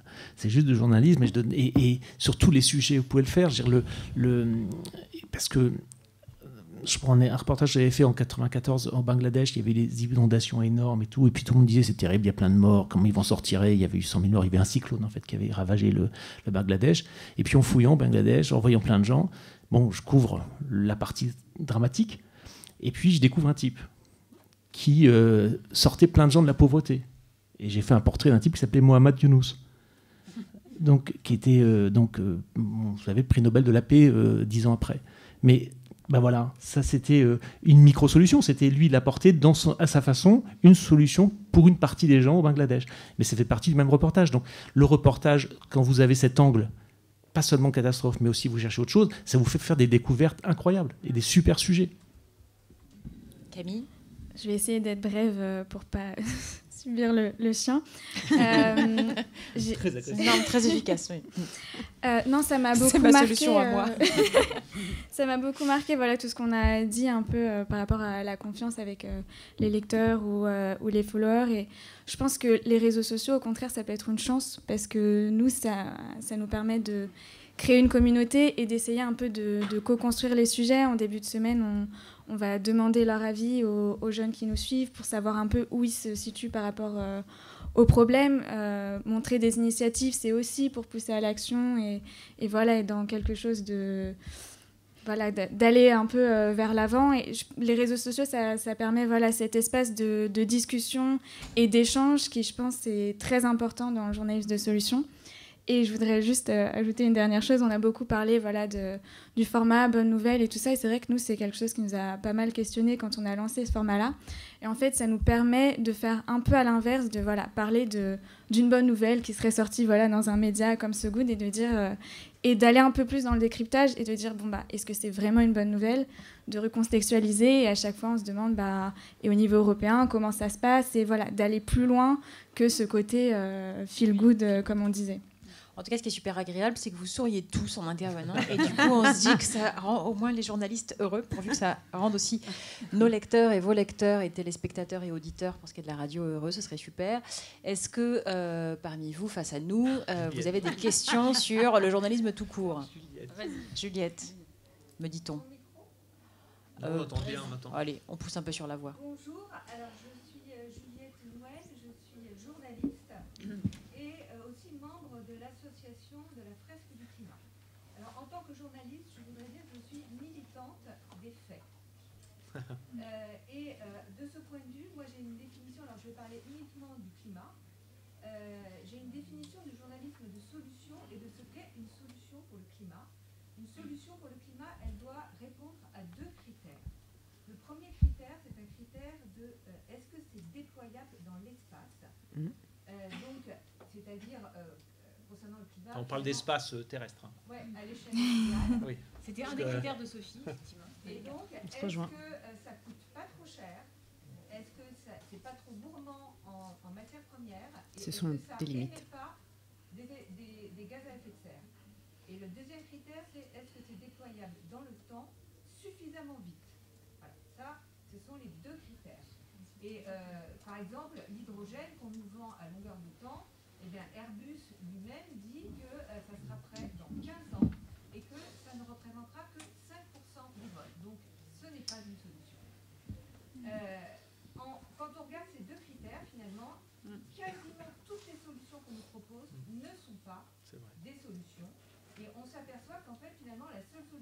climat, c'est la sobriété. Et donc, je vous interroge, vous tous, à cette table, comment faire pour vendre ou pour De la sobriété. ce que c'est que de la sobriété. Et là, je rebondis sur quelque chose qu'a dit Sandra qui m'a un petit peu interpellée, à savoir que Sandra, vous dites, ben nous, ça marche quand une solution marche bien, on attire des annonceurs et la publicité vient. Mais la publicité, c'est pas une solution pour le climat. Il faut juste qu'il n'y ait plus de pub parce que c'est de la surconsommation. Et c'est d'ailleurs une des conclusions de la Convention citoyenne pour le climat. Donc l'avenir, il n'est pas forcément pour le climat, il n'est pas forcément inspirant. C'est pas forcément de l'espoir, mais c'est du courage qu'il faut. La solution, elle est pas forcément réjouissante. Merci Juliette. Alors, on va juste les laisser répondre, moi, Juliette. ouais. Pardon, d'abord Christophe, qui avait l'air d'opiner, et puis Sandra ensuite. Alors, Bon, ok, ils Pardon, font ce qu'ils veulent. En fait, ils sont complètement parce que- libres. En fait, ce sont des électrons non, libres en parce plus que des la journalistes de solution. sobriété, enfin, je pense que ça, on est tout à fait dans la dimension du récit et c'est hyper intéressant. Juste, évidemment, les annonceurs sont pas une solution pour le climat. C'est juste qu'à un moment, le journal, enfin, nous, quand on va travailler avec les journaux, et là, c'était flagrant avec la PQR. Il y a quand même un sujet, comment on gagne de l'argent. Le modèle économique. Et moi, je trouve qu'il faut traiter ce sujet-là. Nous, au début, on abordait les rédactions uniquement. On disait non, mais nous, c'est à vous de trouver votre modèle. Et en fait, c'était un frein, du coup. Et, mais c'est génial. Mais Celle-là, il faut juste, ok, ok, mais allons expliquer ça à Ouest France ensemble. Mais d'ailleurs, Ouest France vit très bien sur ses abonnements. Mais la réalité, c'est qu'à un moment, il faut quand même... Et ça, pour moi, c'est, je pense, un aspect qui est hyper important dans toutes ces discussions qu'on mène. S'il n'y a pas de modèle, c'est génial de motiver les jeunes journalistes, mais si les directions des rédactions, les directions des régies font un no-go sur les projets, vous créez de la frustration en interne, et en fait, ça n'avance pas. Donc moi, je pense que... Et d'ailleurs, dans nos suppléments... par exemple, la Camif, elle n'est pas du tout dans la surconsommation, elle peut être annonceur. C'est pas parce qu'on annonce dans le modèle publicitaire, il existe bien avant. Enfin voilà, il y a sûrement d'autres modèles inventés, mais il faut juste vivre avec son temps. Et à un moment, s'il n'y a pas de pub, il n'y a pas de supplément. L'autre Moi, question je vois que juste ça. Et sur la sobriété, ouais, voilà. Et alors ça, je trouve ça super intéressant. Et c'est exactement les réflexions dans lesquelles nous sommes chez Spark News, c'est de dire... Effectivement, sur le climat aujourd'hui, la solution, c'est la sobriété. Et donc, la question que se posent les journalistes, comment on rend cette sobriété heureuse? Et donc là, on est dans le récit. Parce qu'aujourd'hui, le récit dominant, c'est il faut consommer, il faut avoir plein de biens matériels pour être heureux. En fait, non, le bonheur, c'est aussi la proximité, le temps long, la rencontre, le fait de préparer soi-même des choses plutôt que de faire venir, etc. Et donc ça, c'est un récit qui n'est pas une solution technique ou technologique, c'est un modèle de vie, un modèle sociétal. Et c'est en ça où je pense que le journalisme de solution est une première marche pour montrer les solutions, investir, etc. Mais il y a un rôle aussi de comment on met en valeur des nouveaux modes de vie. Donc en fait, ça passe par d'autres choses. Ça passe par exemple par le fait de ne pas avoir d'intégrer dans les unes, enfin dans les headlines, enfin les titres des journaux, des modèles de gens qui vivent de sobriété, qui sont super épanouis, qui expliquent ça, d'avoir des philosophes, des sociologues, d'essayer d'expliquer en quoi on peut être très heureux en vivant de façon sobre. Donc le récit pour Sandra. Christophe, est-ce que dans vos formations sur le climat, il y avait une part belle faite à la sobriété? Oui, pour bien sûr. De répondre à Juliette. Oui, bien sûr, ça fait partie. Je suis d'accord avec l'analyse que fait Juliette là-dessus. C'est que effectivement, la sobriété, il y a beaucoup de fausses promesses quand on les regarde de près, et puis que la sobriété est une des principales réponses. Moi qui ai pris 5 trains et mis 6h30 pour venir ici de la campagne de Haute-Garonne, mais non, je comprends très bien. Après, je comprends aussi la problématique que développe Sandra, c'est-à-dire que pour travailler avec les journaux, il faut quand même leur garantir que de faire ça, ils vont pouvoir payer les salaires à la fin du mois. Parce que quand on parle de gagner de l'argent, c'est quoi? Ça veut dire payer les salaires à la fin du mois. Il n'y a pas ce côté... dès qu'on dit gagner de l'argent, souvent en France, les gens disent bon. Mais le but, c'est de pouvoir payer les salaires, les gens qui travaillent.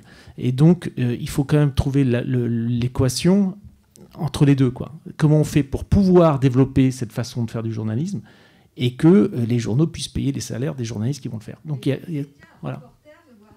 Oui, mais c'est c'est un peu un autre sujet, le financement des journaux. Pardon, Non, mais... c'est super intéressant, Juliette, Alors, mais c'est un le petit peu un autre Guardian, sujet. il est financé par la Fondation Gates. Voilà, qui a gagné son argent. C'est surtout un sujet hyper intéressant. L'argent, à un moment, ne tombe pas du ciel. Il faut juste avoir... Le Guardian, il fait ses suppléments, il reçoit des millions d'euros de la Fondation Gates. On les connaît très bien, on les fait intervenir.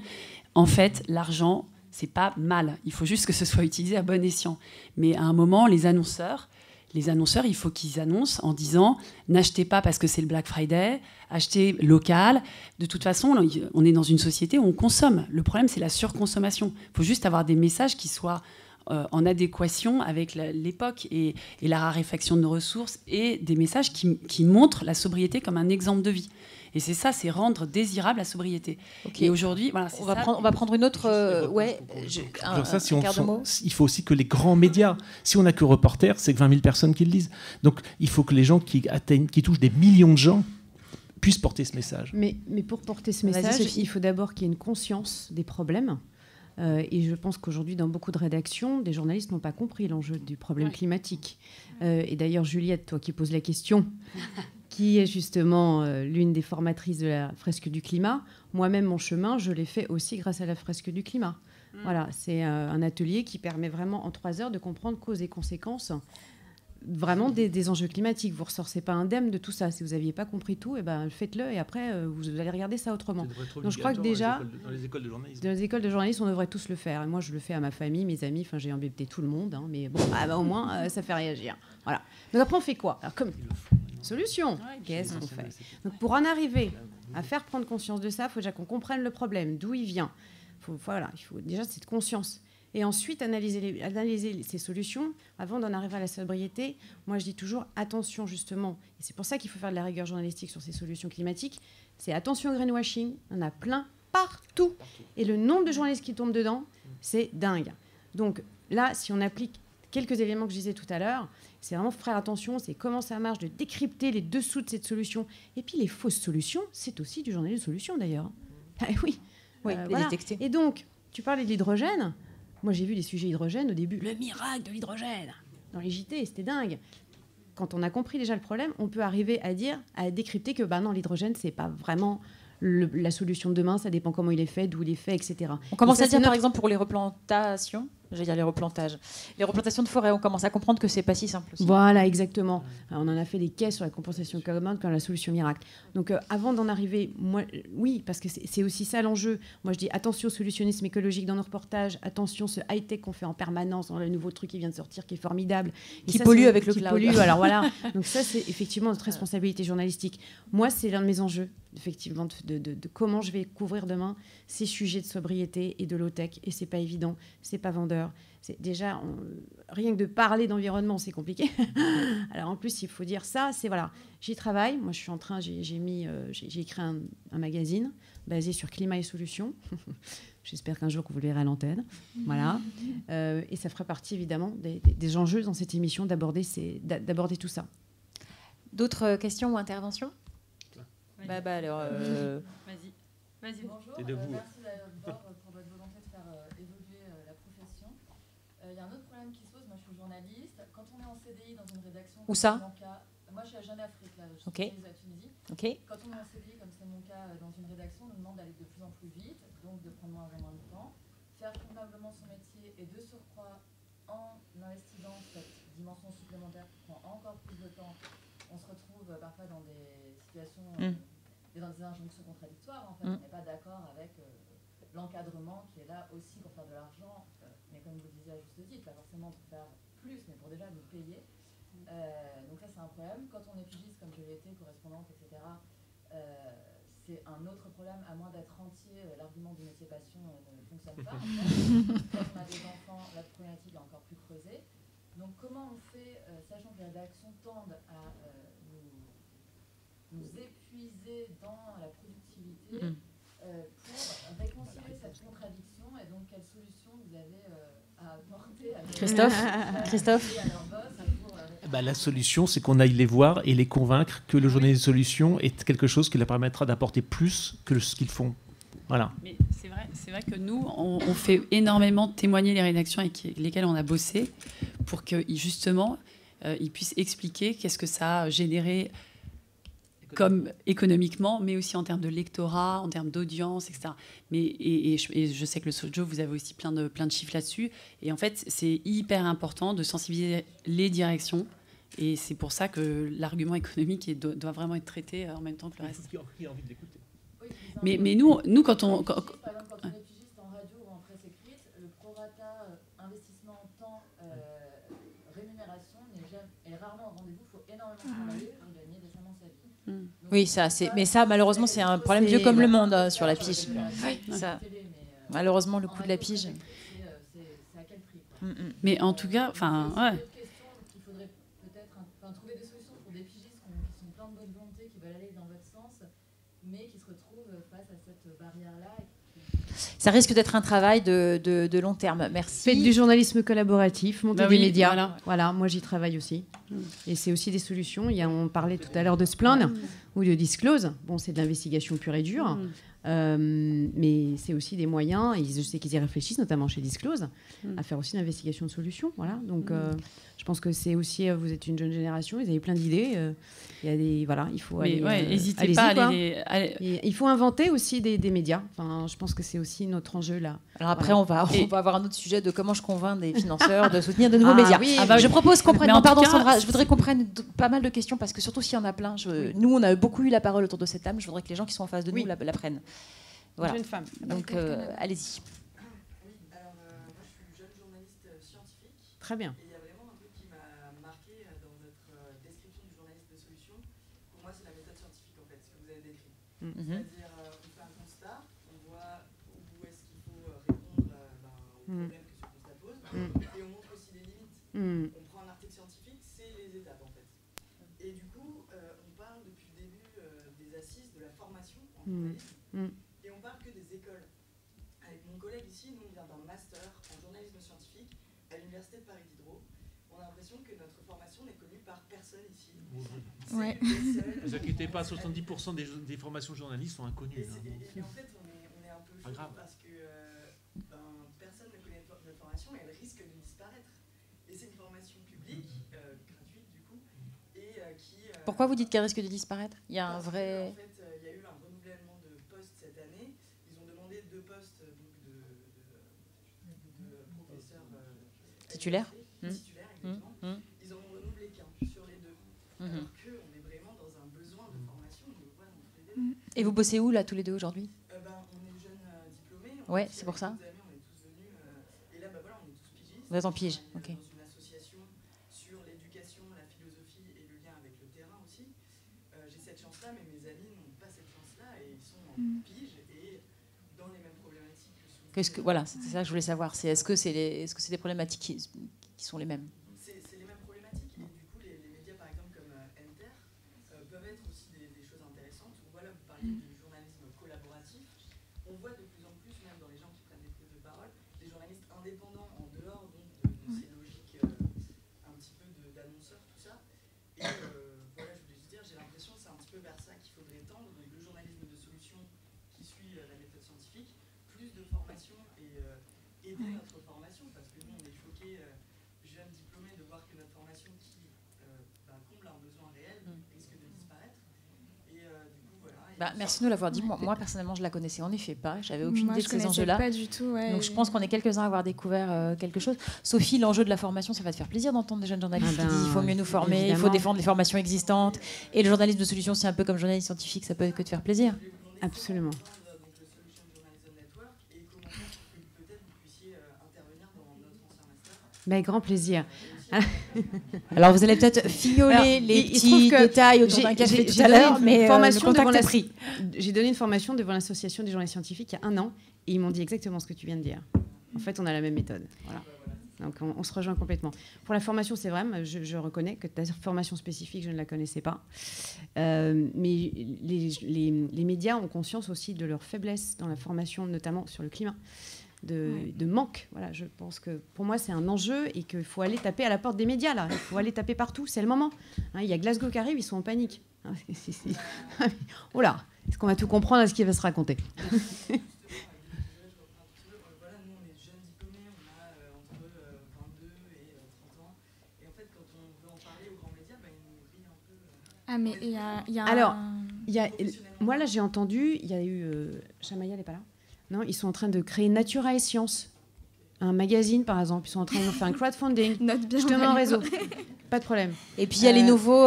comment il s'appelle le magazine qui a remplacé Science et Vie? Il y a Epsilon. Voilà. Epsilon, tu vois. Donc, merci. Voilà, Donc, il y a des choses à inventer. Quand on est journaliste, il faut être pin in the ass. Faut les emmerder jusqu'à qu'ils disent. Il y a toujours des solutions. Voilà. Camille, c'est vrai que moi, génération. Moi, je sors d'école aussi et j'ai fait une école reconnue parce que c'était la facilité et que je voulais trouver du boulot. Mais il y a un gros problème de toute manière avec la formation des journalistes qui sortent de ces 14 écoles reconnues où on nous formate un peu à faire des JT où dedans il y a une énorme dissonance cognitive entre un sujet hyper positif sur le climat et puis ensuite on nous sort la reprise du tourisme en avion. Et ouais, on n'est pas du tout... après, je connais pas toutes les écoles, mais en tout cas, moi, j'ai pas été formée ni au journalisme de solution, ni au climat. C'est parce que c'est des choses qui m'intéressent et que, pour moi, la crise climatique, c'est vraiment le truc sur lequel se renseigner quand on est jeune journaliste. Mais je sais que c'est pas forcément le cas des personnes qui étaient avec moi parce qu'ils n'ont pas cette sensibilité-là, alors que c'est hyper important. Et ouais, je te rejoins totalement et je connaissais pas du tout cette formation, donc on je a suis tous au contente moins d'être venue. Mais c'est vraiment dommage. Ouais. J'ai pas répondu à sa dernière question. Comment rejoindre le Solution Journalism Network? Très facile. Tu vas en ligne, tu tapes Solution Journalism Network, tu rentres ton mail, crée un mot de passe et il y a plein d'accès, c'est open source. Donc il y a plein d'accès en ligne, et plein de conseils. Et tout ce que j'ai dit là, vous pouvez aller beaucoup plus loin. Et il y a un story tracker avec plein d'exemples. Il y a plus de 10 000 histoires de solutions sur ce tracker, de sujets du monde entier, de plus de 180 médias. Donc voilà, donc n'hésitez pas. Ça va nous occuper quelques temps de lecture. D'autres interventions?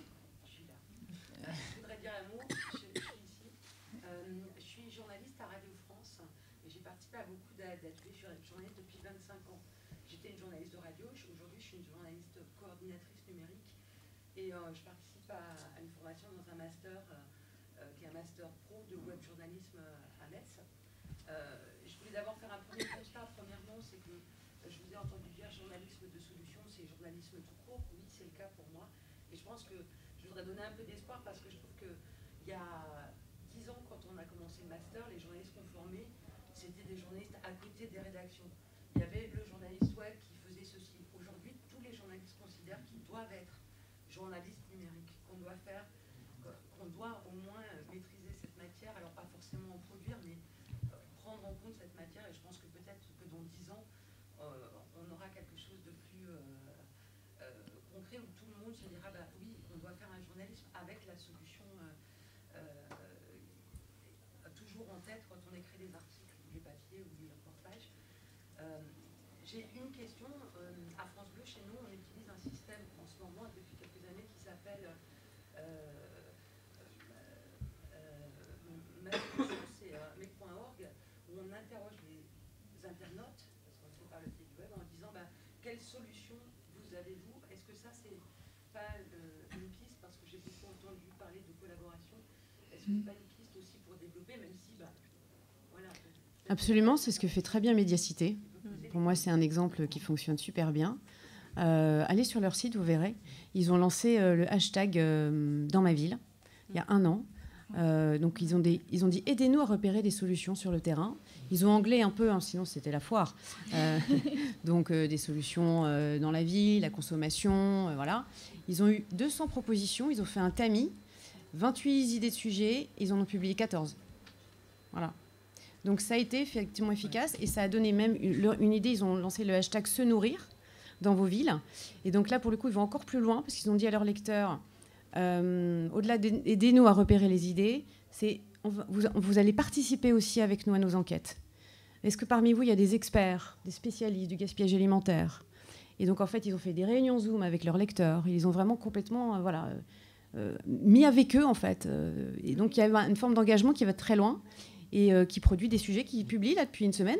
Et ils ont fait une émission sur Facebook et YouTube, justement, spécifique sur solutions face à nos enquêtes se nourrir. Donc voilà, donc je pense qu'il y a vraiment, encore une fois, avec ce journalisme-là, on peut aller très loin dans la reconnexion. Et je sais qu'il y a des réflexions à France Télévisions aussi là-dessus. Donc voilà, je pense que l'appel à, ça ne veut pas dire que parce qu'on a une idée, elle va passer. Hein. Médiacité peut vous le dire. Hein. Il y en a, ils voulaient se faire un petit peu de pub. Hein. Ben non, en fait, hein, c'est pas une régie publicitaire. Voilà, il y a un autre numéro pour ça.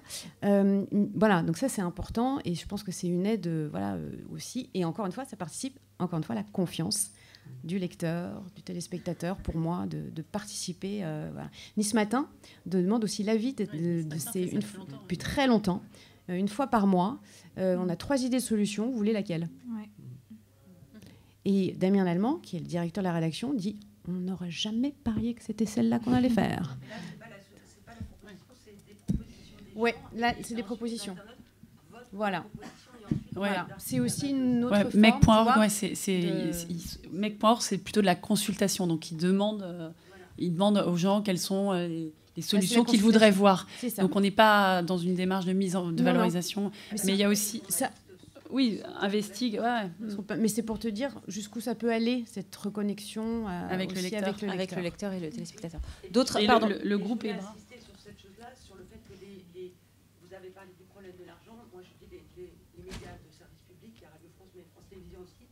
C'est pas qu'il n'y a pas de gens qui sont conscients, mais c'est que c'est des grosses machines et ça prend beaucoup de temps pour que ça... Oui, c'est sûr que tout ce qu'on se dit là prendra du long terme. Très bonne nouvelle, hier, Delphine Ernotte, quand elle s'est fait renommer à la tête de France Télévisions, elle a fait un petit document de 8 pages à destination du CSA. Sur les 8 pages, une demi-page était consacrée aux journalistes de solutions. Alors qu'ils appellent journalistes de construction à France Télévisions. Voilà. Mais l'important, c'est qu'on s'entende sur la définition, et on s'entend plutôt sur la définition. Et après, dans le partage, je jure, pour aller un peu en complément, dans ce Reporter d'Espoir, sur le site, on a un petit onglet France des solutions, où on essaie de lister, et on invite les gens qui voient des papiers de solutions à les enregistrer dans la plateforme, et mise à disposition de tout le monde. Voilà. Donc aussi, pour essayer de partager les infos. D'autres interventions? Il y a encore des mains quelque part? Oui. Ouais. Alors la main là-bas. Ah, ça ne va pas nous aider. Bonjour, je m'appelle Benoît Marienval, je suis enseignant et formateur sur les enjeux des limites planétaires et des enjeux climatiques forcément intégrés. Où ça? Enseignant où ça du coup? Enseignant dans des grandes écoles de commerce. D'accord, donc pas du tout chez les journalistes, très bien. Donc je ne suis pas rentré du tout par la même porte. Oui, tout à fait. On porte un projet avec Anastasia qui est à côté de moi. L'année prochaine, on va partir en projet de recherche dans le monde, dans une trentaine de pays, à la rencontre d'acteurs et d'actrices qui portent des solutions. Pas en avion, rassurez-moi, 30 pays. Alors, en jet privé. C'est pour ça que ça va leur prendre 2 ans. Il faut prendre le jet de Mbappé. Allez-y, pardon. En bas carbone, notamment. On a la grande chance de connaître les enjeux, donc on a une conscience experte sur les sujets. Donc on va avoir très rapidement la possibilité de rencontrer des gens qui répondent aux limites dont tu parlais, Sophie, et à l'aspect réplicable des solutions. Par contre, on n'a pas du tout la connaissance méthodologique du journalisme traditionnel. Donc j'ai 2 questions à vous poser. Quelle collaboration on peut envisager pour des projets comme les nôtres, mais comme pléthore d'autres qui connaissent les enjeux mais qui n'ont pas les codes? Et également, quels conseils vous pourriez donner tout simplement à des projets comme les nôtres pour pouvoir démarrer dans cette aventure avec les bagages? Christophe? Moi, je dirais, associez-vous avec une école de journalisme, déjà. Faites ça, peut-être que, comme vous travaillez avec l'école de commerce, faire un duo école de journalisme, école de commerce, peut-être que ça peut être une solution. Sandra, un ajout? Alors nous, on voit passer il y a beaucoup de gens qui nous sollicitent parce qu'ils partent à la rencontre des acteurs de changement. Donc, je pense qu'il faut bien réfléchir à ce que vous voulez ramener comme livrable. Et il y a énormément je pense, d'associations à faire, soit avec des écoles de journalistes, soit avec des médias. Enfin, je pense qu'il y a plein de médias qui sont intéressés pour couvrir. On cherche beaucoup aussi dans les médias des formats immersifs, de partage, de collaboration. Donc, justement, si vous y allez en bas carbone, et c'est génial, ça leur fait des points aussi d'ancrage sur place. Je pense qu'il faut travailler le narratif de votre voyage pour bien l'angler et essayer de le distinguer. Enfin, moi, c'est le conseil que je donne en général, parce que des jeunes qui partent faire à la rencontre de solutions, nous, on en reçoit beaucoup, mais c'est super, parce que je pense que ça nous donne cette ouverture dont on a besoin aujourd'hui. Et en fait, des solutions qui existent à l'autre bout du monde sont super intéressantes dans nos pays, et on n'imagine même pas. Et c'est des solutions souvent de sobriété, d'ailleurs. Et donc, c'est hyper important, je pense, d'aller voir ce qui se passe ailleurs. Sophie, alors vas-y, Sophie. Vous rapprochez d'un journaliste réalisateur. Oui, je pense que ce serait bien de prendre conseil effectivement avec quelqu'un qui a déjà un peu ces codes-là. Je pense que c'est important de savoir ce que vous voulez raconter.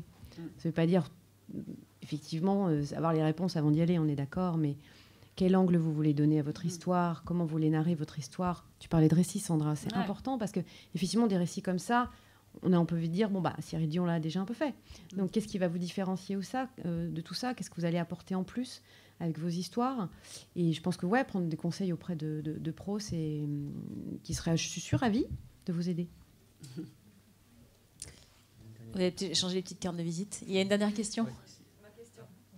Alors, je suis journaliste pour la presse japonaise et j'habite en France depuis presque 30 ans. Donc, je suis freelance, donc j'ai plusieurs supports. Alors, ma question, c'est que quand on parle de journalisme de solution, je suis complètement d'accord avec Sophie. Il y a beaucoup de greenwashing. Quand on fait des investigations, on trouve des faces cachées des grandes entreprises. Alors, finalement, est-ce qu'il n'y a que les initiatives individuelles ou de petits groupes de start-up qu'on peut traiter? Bon, ça c'est plus facile parce qu'il n'y a pas d'histoire de longue date derrière. Mais comment on peut traiter des entreprises? Évidemment, dans toutes les entreprises... Des multinationales, vous voulez dire un peu? Non. Les fabricants, médias, etc. Parce que dans toutes les entreprises, il y a les responsables de la RSE. Mais quand on dit la RSE, on ne sait pas ce qui se passe vraiment. En plus, donc, comment on peut traiter les entreprises? Parce qu'on est toujours dans le système capitaliste. Donc, où il existe... Alors, en attendant la révolution, comment est-ce qu'on gratte derrière l'image que nous donnent les entreprises? Sophie, peut-être, t'aimes bien gratter, toi. Ah bah là, on gratte, évidemment, on décrypte. Donc, comment elle marche votre solution? Est-ce qu'elle marche vraiment? Vous avez des preuves que ça marche? C'est les questionnements que je disais tout à l'heure, au début, c'est toujours pareil, quoi. Qu'est-ce qui fait que ça marche? Et c'est quoi les limites? Qu'est-ce qu'on peut encore faire pour que ça marche mieux? En fait, il faut arriver avec ce questionnement journalistique pour moi. C'est ça qui est important. Oui, remettre le questionnement.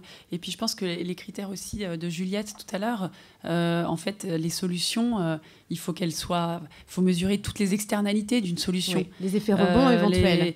Et en fait, de ne pas s'arrêter... Oui, la porte d'entrée dans les grandes entreprises, c'est la RSE. Donc, on prend la donnée où elle est. Et puis derrière, il faut aller interviewer les parties prenantes.